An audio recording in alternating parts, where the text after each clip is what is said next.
Okay, today we're going to talk about social justice evaluations of criminal justice policies.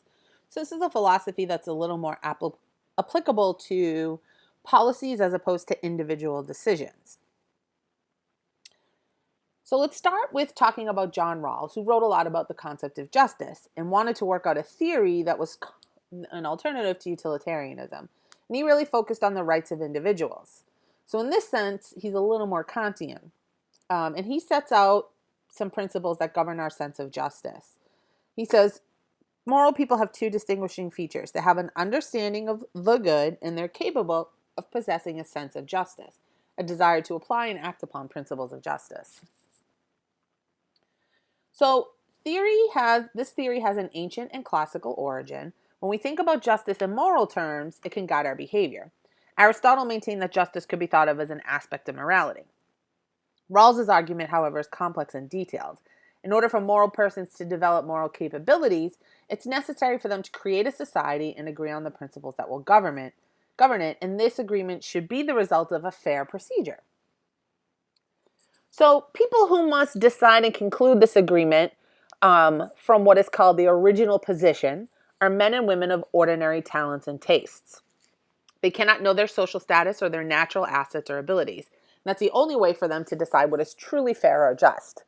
Those who choose the principle of justice do so behind a veil of ignorance, right? So remember, they're not aware of their social status or their natural talents and abilities.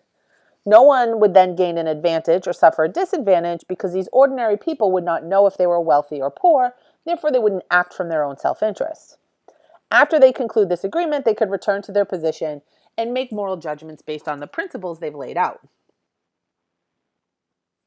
There's two principles of justice, okay? One, each person is to have an equal right to the most extensive basic liberty compatible with a similar liberty for others.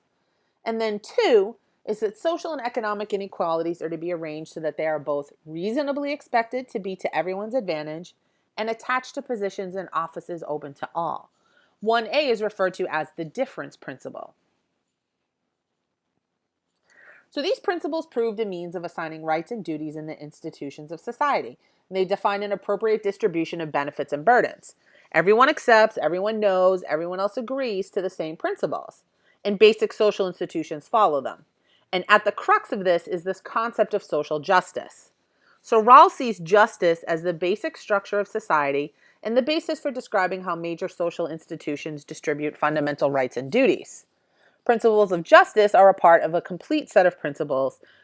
And if we think about this, the Bill of Rights, in a way, is the first principle and can be institutionalized in a society. So Rawls intends to formulate a specific set of principles that can help us make judgments. And if we apply those to our beliefs and the facts, we can make judgments that will give effect to the principles.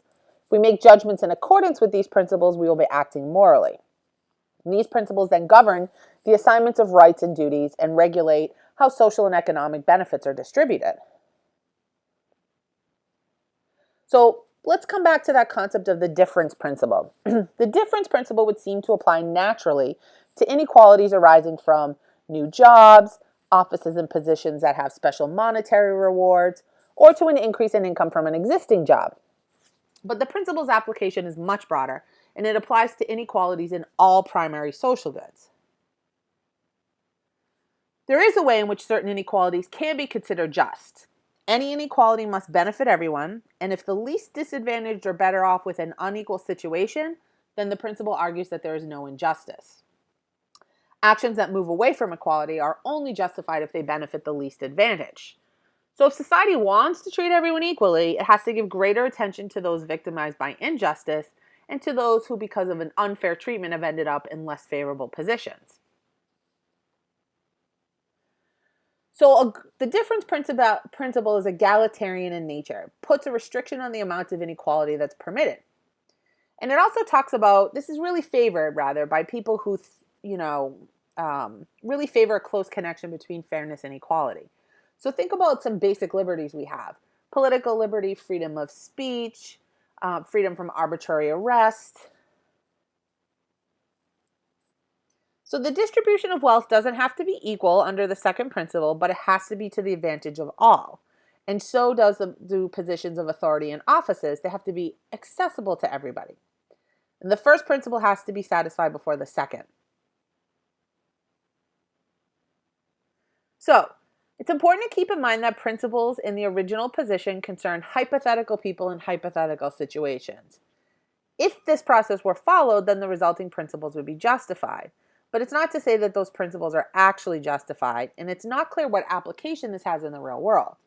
The process ensures that the principles are impartial, but it's also not really realistic to discount people's individual talents and abilities. Rawls' intention is to create a model of justice that's abstract. He's not trying to set specific principles. Principles are those which free and rational persons would accept. So sort of the idea of justice as fairness. So the principles of justice, when they're determined, when they're set, they're done so in a manner that's fair. They also discuss moral development in the context of family. It's necessary for us to teach moral attitudes to children.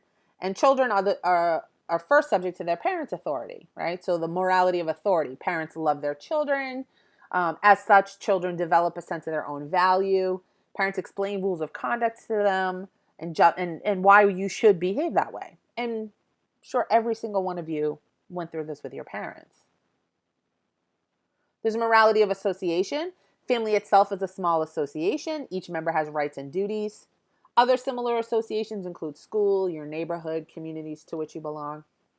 And then there's moralities of principles, okay?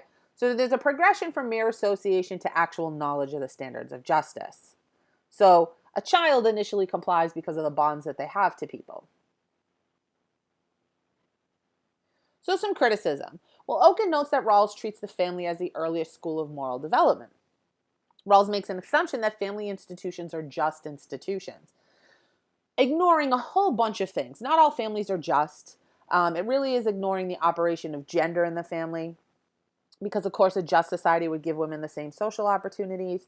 It would also give the same social opportunities to people regardless of race or ethnicity.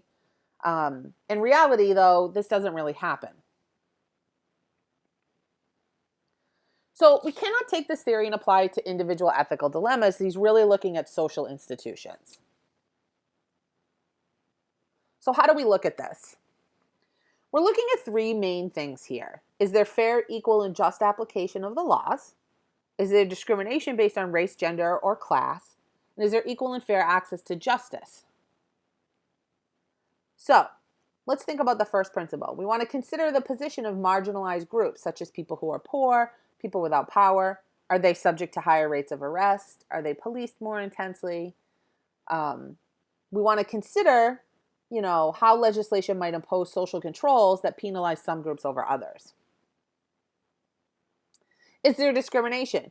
Well, research sort of tells to us that there is not necessarily direct discrimination, but there is a lot of indirect discrimination, and it occurs at specific points.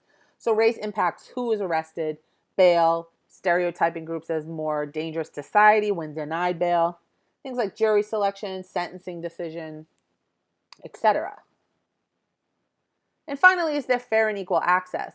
So there's, some racial disparities in the criminal justice system, in particular the prison system.